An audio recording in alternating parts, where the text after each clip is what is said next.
Hi, I'm John Stevenson, and we're going to be looking at Hebrews chapter 5 in our continuing study of the general epistles. We left off Hebrews chapter 4, verse 14 says, "Therefore, since we have a great high priest," and that introduces this new theme, and it's going to continue the theme of the first part of chapter 5, "a great high priest who's passed through the heavens, Jesus, the Son of God, let us hold fast our confession." Now, you could have a priest, but a great high priest, there was only one of those. Verse 15, "For we do not have a high priest who cannot sympathize with our weaknesses, but one who has been tempted in all things as we are, yet without sin." You see, a priest, any sort of priest, was there as a representative of the people, the representative of the one he's representing. A high priest is representative of the entire nation, of all the people. And we have a high priest, his name is Jesus. But the good news is that he sympathizes with us. He's gone through what we've gone through. He's been tempted like we've been tempted, yet, in his case, without sin. Verse 16, Therefore let us draw near with confidence to the throne of grace, so that we may receive mercy and find grace to help in time of need." Because he has been tempted in all points like we have, he can understand, and we can go with confidence before him. Because he's without sin, we can also have confidence that he can do for us what he doesn't need to do for himself. He can save us. He doesn't need to save himself. He's without sin. Now this brings us to chapter 5. Chapter 5, beginning in verse 1. And we're going to have, notice it starts off, verse 1, "For every high priest taken from among men is appointed on behalf of men." The point is that as people, priests are normally beset with weaknesses, but he is not. You see, every high priest, that's what we're still on that high priest idea, taken from among men is appointed on behalf of men in things pertaining to God, in order to offer both gifts and sacrifices for sins. And he can deal gently with the ignorant and misguided, since he himself is also beset with weaknesses. A priest has the same sort of weaknesses that people do.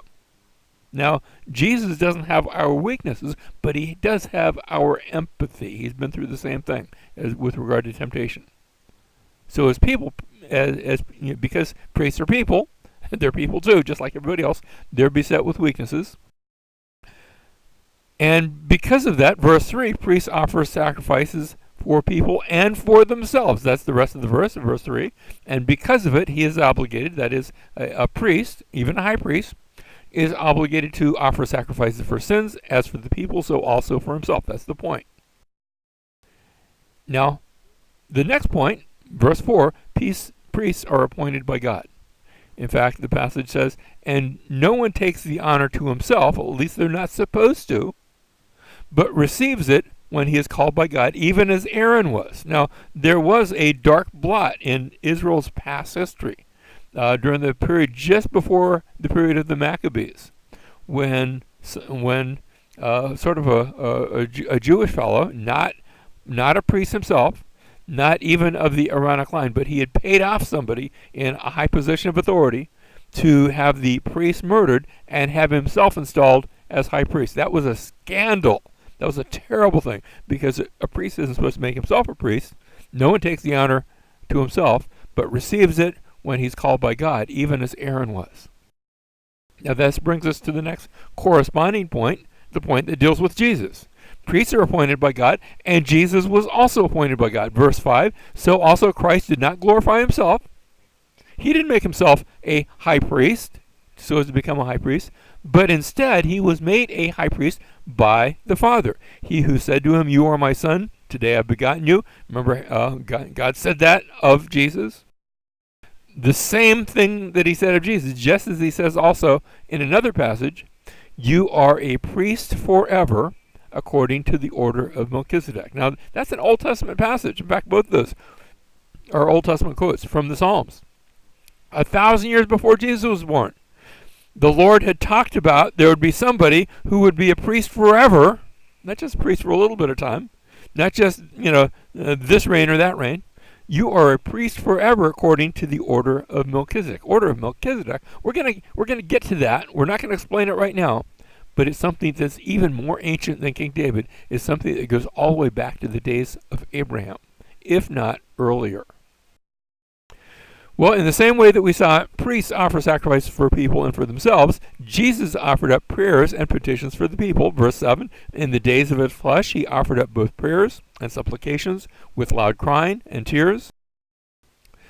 Continues in verse 7, to the one able to save him from death, and he was heard because of his piety. You say, wait a second. The one who was able to save him from death, he was heard? I thought he died. He did die. But he rose again from the dead. Remember what he prayed to the Father.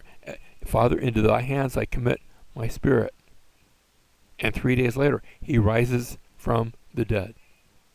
And so he offered up prayers and petitions for the people, just like a priest. That's what a priest does. Jesus did a priestly sort of thing. And that brings us to the last section. We saw in verse 7. But now, verse 8, as a son, Jesus experienced weakness from the things he suffered. You see, as far as the people are concerned, as far as priests are concerned, they're beset with weakness. They're just regular people. And Jesus, can I say it this way? He became regular people. As a son, he experienced weakness. He died. He suffered. He died. Just like people do. But he became something he had not previously been. And so we read in verse 8, although he was a son, he learned obedience from the things which he suffered. And having been made perfect, he became to all those who obey him the source of eternal salvation. Because he did what he was supposed to do, he becomes the source for us to do on our behalf what we were supposed to have done. Verse 10, being designated by God as there it is again, a high priest according to the order of Melchizedek. Jesus was a high priest. He wasn't a descendant of Aaron. He wasn't from the tribe of Levi. He was a different kind of high priest. Now, what kind of high priest was he? Well, verse 11 says, concerning him, Jesus and this Melchizedek idea, concerning him we have much to say, and it's hard to explain since you have become dull of hearing. And that's going to introduce a segue into another section. We're going to come back and talk about that whole Melchizedek thing, that whole Melchizedek priesthood, what kind of priesthood that is. But first we have to do a detour and talk about something else. We'll see that next time. We'll see this very important detour that we take.